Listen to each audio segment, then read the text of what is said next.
to the Becoming You show with me, your host, Leah Rolling. Do you believe you are capable of choosing your future? Sometimes it takes just one person to believe in you, or you to believe in yourself. If you find yourself continuing to say, someday I will take better care of myself, only to continue living the same day over and over and over again, then you, my friend, are in the right place. I am your biggest cheerleader, inspiring you to become you on purpose and with intention. Are you ready to create a life you love? I'm excited to share with you some big ideas that you can use today to inspire, impact, and influence your life and everyone in it. The Becoming You show starts now.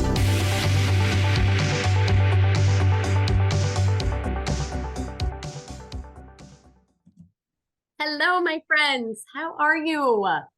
What have you been up to? I am telling you, I cannot believe that the summer is almost over and my kiddos go back to school next week. It's been such a full August. It's been a full July. I just came back from an amazing conference. It was a Impact and Income conference, and it was for a fundraiser for a really awesome cause. And I didn't get to be here for my kiddos, Max's 13th birthday, but I offered up to him that I was raising money at this conference so that another kiddo that is his same age has an opportunity to have a birthday. So that was a pretty incredible experience. And I got to talk about adversity, and I had to figure out, how am I going to make adversity sexy? How am I going to sell adversity?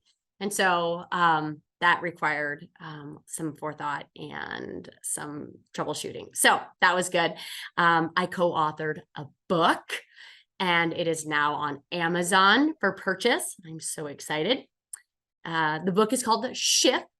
I wish I would have had a copy, although most of you can't see me. We were just talking about that. For those of you that do, I fluffed my hair for you, just so you know. But anyway, Shift is the book. And in Shift, it was our attempt really to demystify the quantum space, and make it tangible, make it applicable, make it accessible, right? And I'm super, super proud of it.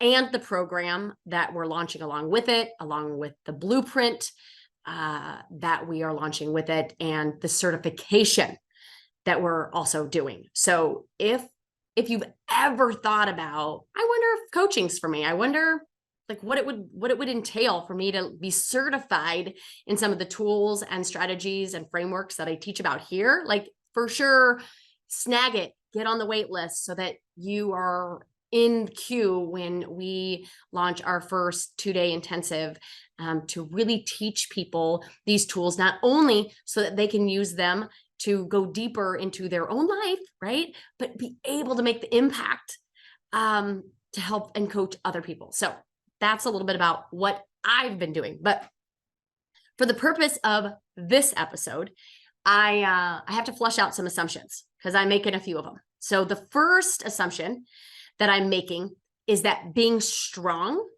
is important to you.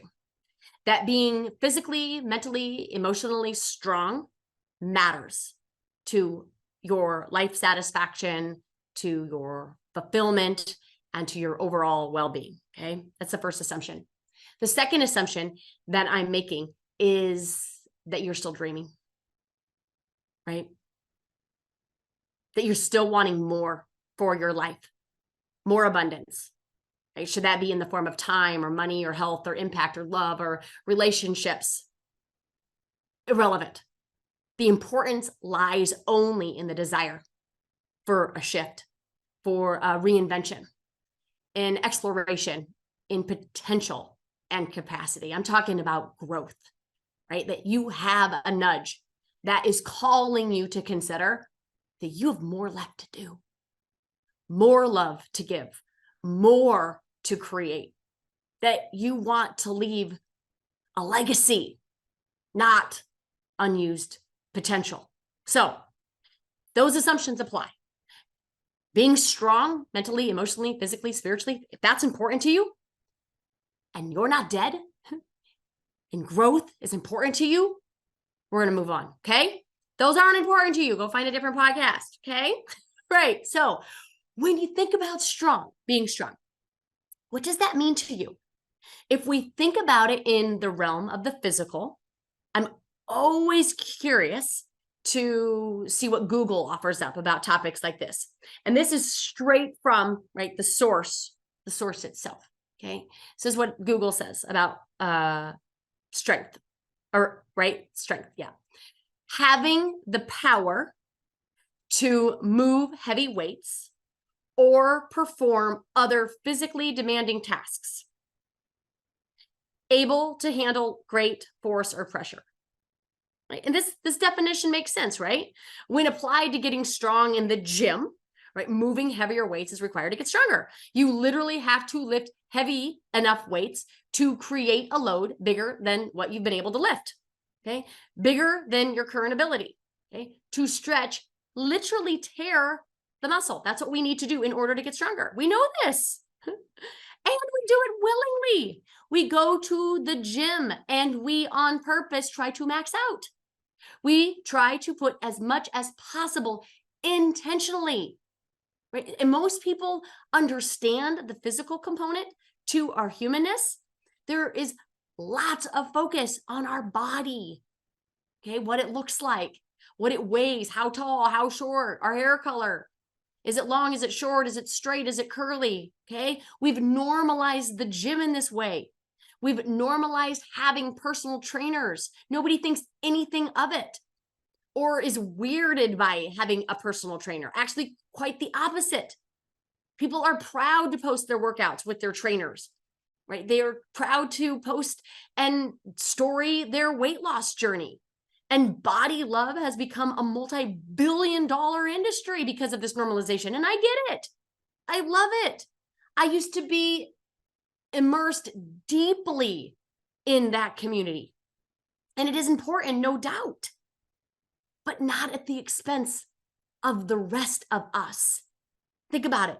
What would our life be without a brain or a heart? Have you ever considered, like, we're so much more than a body? And yet I coach so many people. And that is their hiccup, their weight, their size, their butts, their boobs, all of it. That's their hiccup. And I just want you to consider that we are so much more than a body. And I know you know this. But how many times do we think about getting mentally, emotionally, and spiritually strong? Where are your efforts placed? And I feel like I mentioned before, there is a disproportionate attention on our body, what it looks like, how it moves, how much it weighs, how much it can lift. And so what would it look like to give some of that consideration to our mind, our heart, and our soul? And as I was thinking about it for this podcast, I kept pulling up on this analogy, okay? And it may or may not flesh out, but just bear with me. So what if we thought about the body like the house? And we've heard that, right? Your body is your temple, okay, right?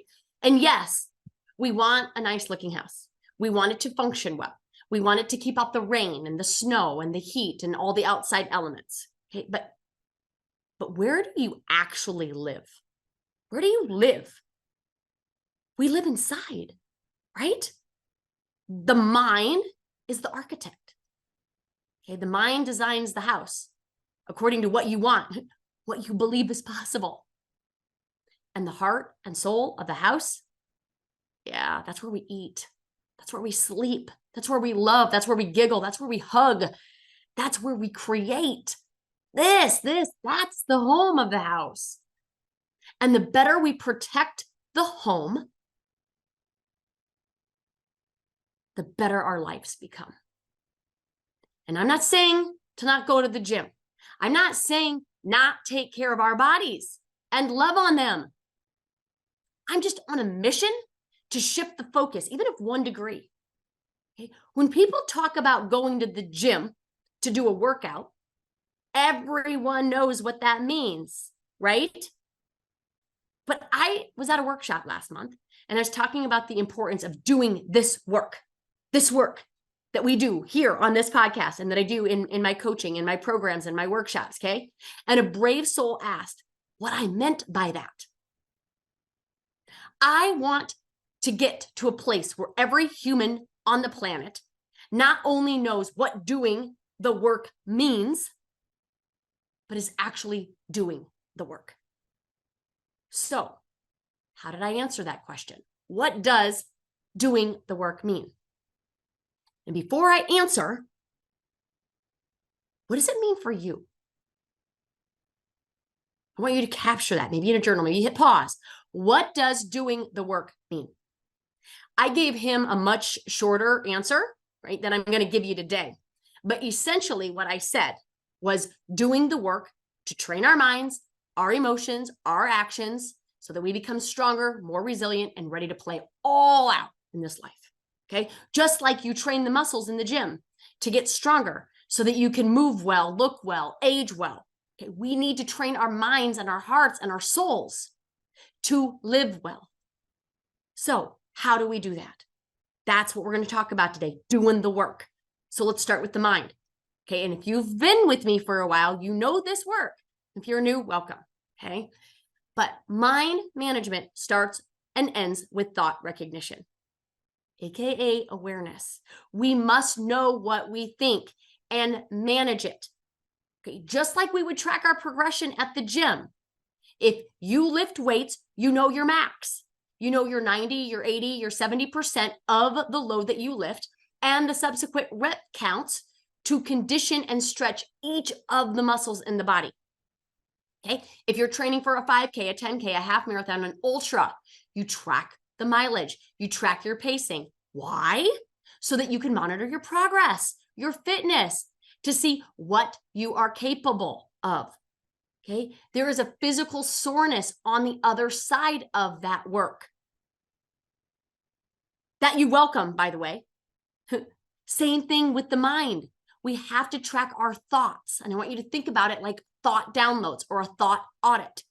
We must know what we are thinking in order to manage it.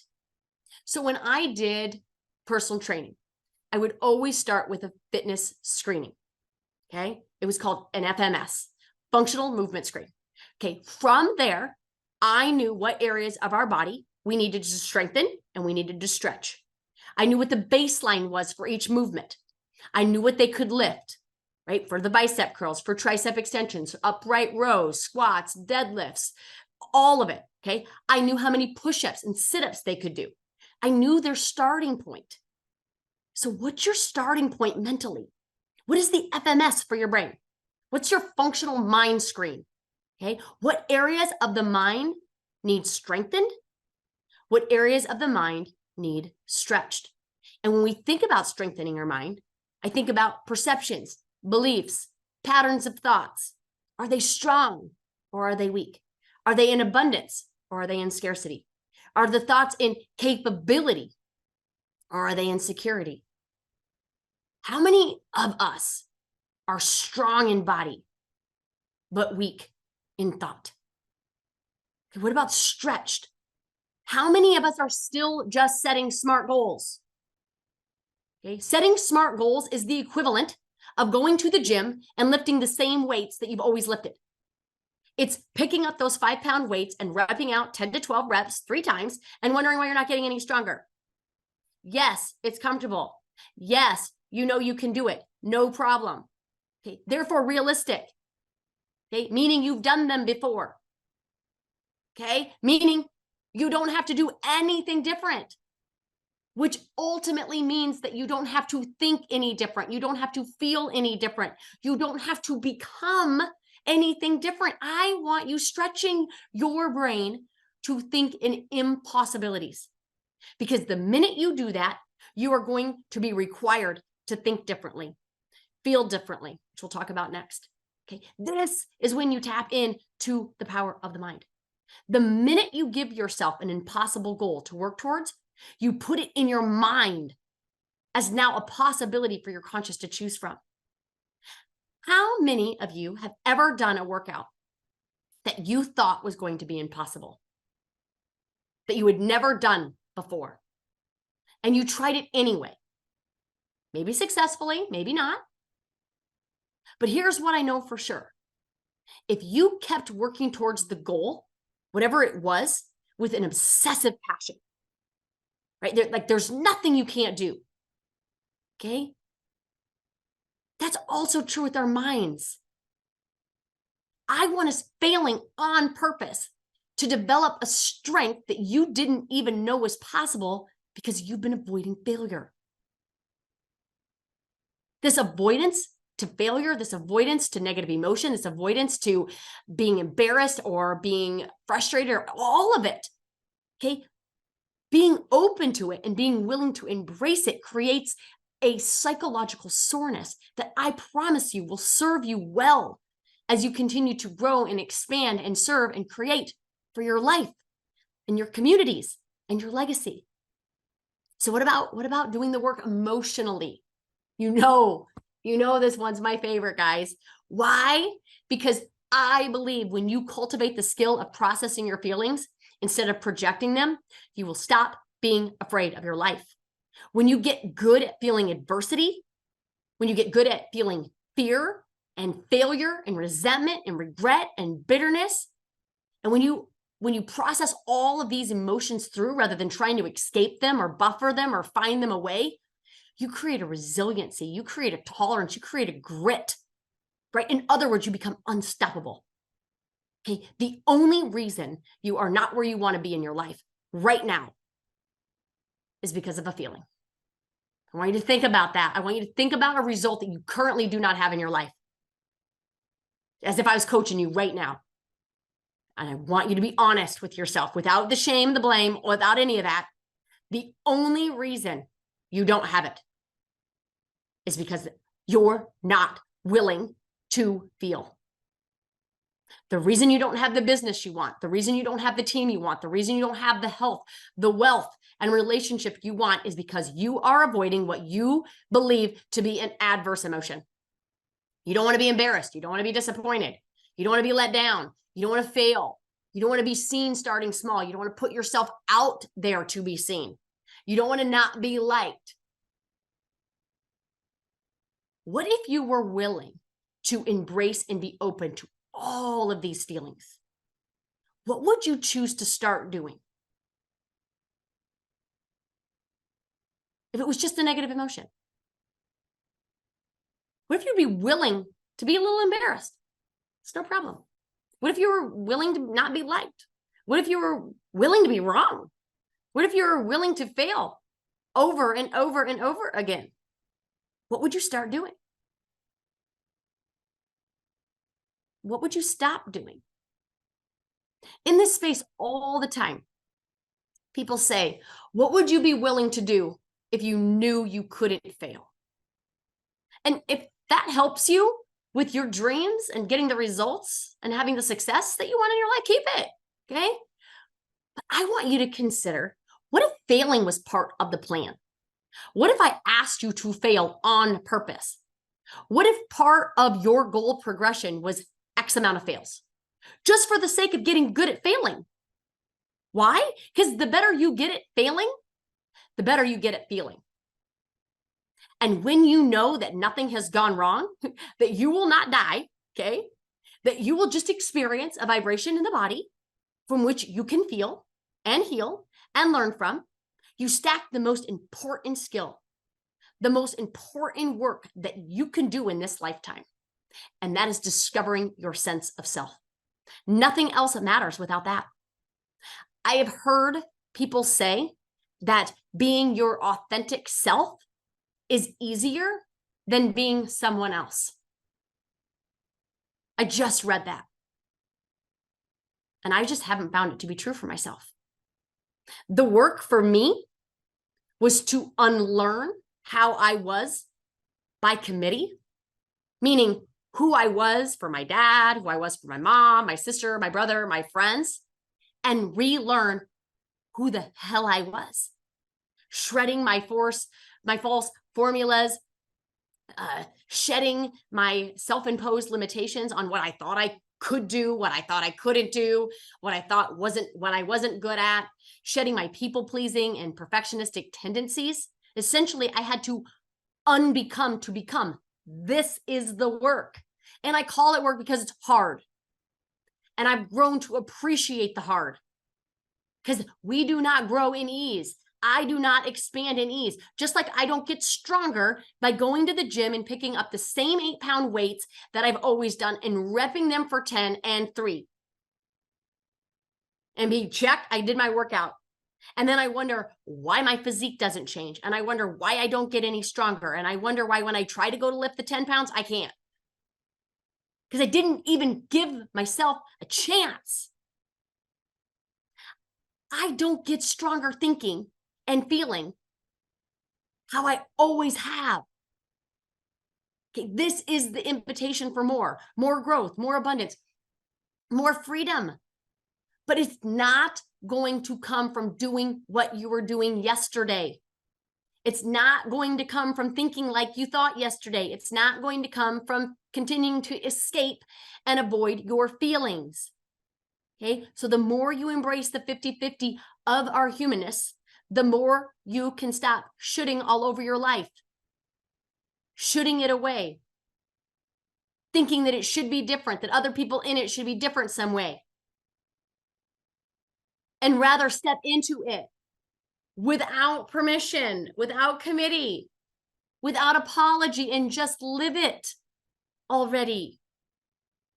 This is what the work entails: training our mind, training our hearts. And there's one area of self that I just want to cover real briefly, but I truly believe that it deserves its own podcast, okay? Or maybe several. And that is the one on our soul, okay? What does that mean to you, training your soul? For me, it's simple. It is doing the work to stay conscious, present, grateful, compassionate, curious, loving, staying out of the BS cycle, and reminding myself of my responsibility to own and manage my thoughts, feelings, and actions. It is honoring the best of who I am and honoring what I was created for. It is faithfully trusting that God, universe, a higher power, whatever you want to believe in, has a plan. And we've just been too busy trying to control what we think is the plan to be open to see, hear, sense his plan. What if we were not only willing to serve, but to receive in a way that informed not only who it is that we are, and an invitation to our own becoming that we have always been, but who it is that stands ready to be served by us. I love Ed Milet. Yesterday, I listened to something and he says this, that God doesn't give us another day because we need it. Rather, because someone else needs us. I love thinking about my life like that. In order to serve in this way, to love in this way, to share and contribute in this way that I think we were all born for, we have to do the soul work.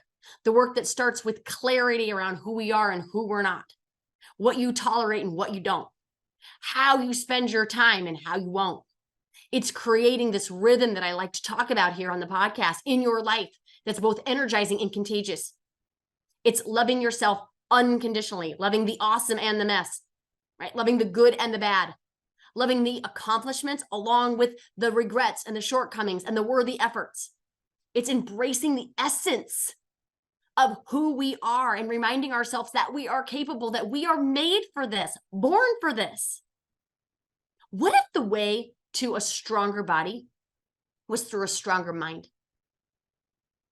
A willingness to embrace all the feelings. Remember, on the other side of a feeling is just another feeling, just a vibration in the body. No one's ever died from feeling too much. And then embracing the wholeness and completeness of who it is that you are. What if we've just been doing it all wrong? I believe the work requires us to question conditional wisdom all the time. Wisdom that says, get to the gym, lose the weight. That is required to feel happy, confident, and successful. as if results make us feel anything. This movement requires a massive shift in what we believe to be true about this life that we're living. What if doing the work actually was more important than the workout? And it just so happens that when you do the work, you will want to take care of your body because you will be so in tune with who it is that you are. You'll be so in tune with your sense of self that you will honor it by protecting the mind, the architect of who it is that you are. You'll protect the home, the body. Okay? Just like when you do that, you take care to architect your home, your house, you design your home, you love your space, you will want to take care of the siding, the yard. The curbside appeal happens from a place of inside love. If you are looking to shift in your life, meaning if both of my assumptions held true for you, you want to get stronger in any area of your life, stronger mentally, emotionally, physically, spiritually, and you want growth, you want to see what you're capable of, you don't want to leave any unused success in this lifetime, if you're looking to shift, I want you to get on our wait list. I want you to get on our wait list for our next upcoming programs, hoping to be launched in October, okay, if not sooner.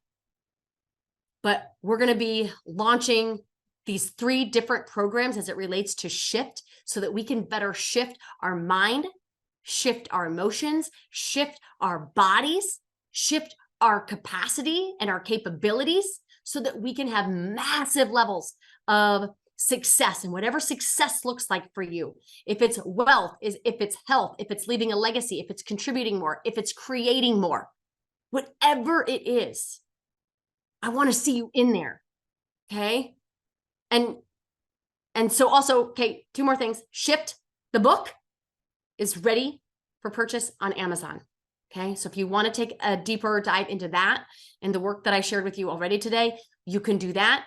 And lastly, I want you to consider that whatever it is that you're going through, whatever it is, if you can access it without all the shame that we like to layer on top of it, and use it as an opportunity to use whatever it is that you're going through as an asset to get better at feeling,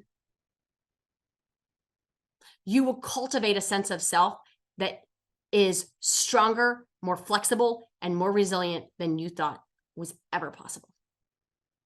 That's my challenge for you today. Have a good one, everybody. Take care. We'll see you next time. Bye. You have been listening to the Becoming You show with me, your host, Leah Rolling, where I share big ideas to inspire, impact, and influence your life. Tune in every Friday at 11 Central on transformationtalkradio.com for your morning cup of coffee, the hug you never want to end, and that inspirational message that you felt was written just for you. Each show is inspiring you to become you with purpose and intention. For more information or to connect with me, visit www.leahrolling.com.